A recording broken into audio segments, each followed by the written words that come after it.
Hi, thanks for joining us. We are here to talk a little bit more on how you can get a better night's rest. My name is Heather Severn. I'm a licensed marriage and family therapist, and with me here we have Sarah Kent, who's going to talk about essential oils and how those work too. Okay, great. Yeah, there's a lot of different essential oils that people like to use to help with sleep disorders, insomnia. Some of them like to use lavender, geranium, wild orange, rosemary.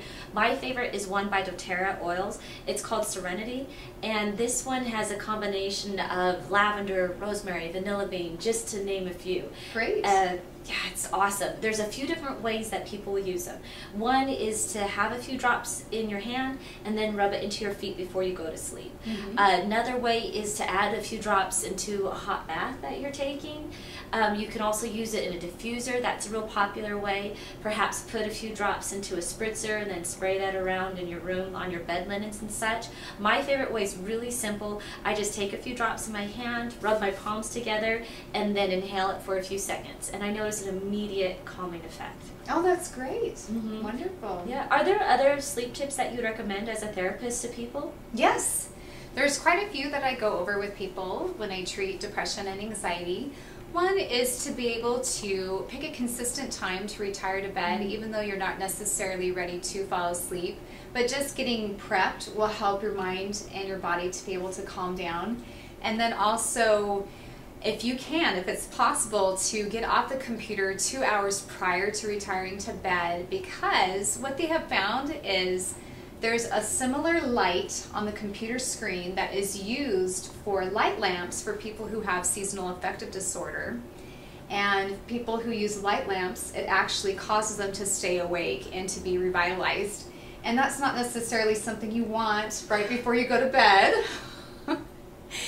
The other thing is you want to associate your bed with two things, sleep and intimacy.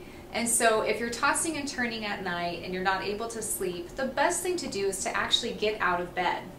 And if you have something that's on your mind, you want to take a piece of paper and write it down. Some people forget, oh gosh, I have to turn in that bill, or I have to call the doctor's office, something like that. But what that does is that actually helps to allow the paper to be responsible for it rather than having it regurgitated repeatedly in your brain.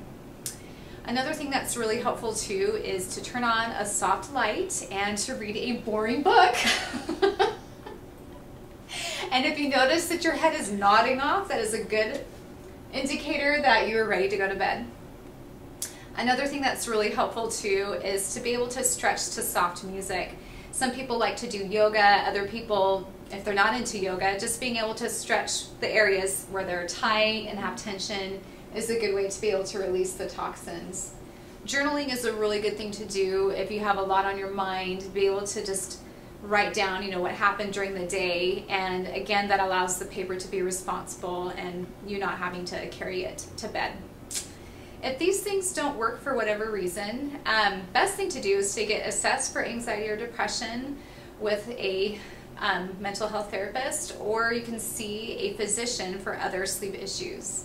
If you're interested in counseling, please visit my website, skylightcounseling.com, or if you'd like to have information on essential oils, you can visit Sarah's website. It's mydoterra.com/Sarah Cards/. Thanks for tuning in.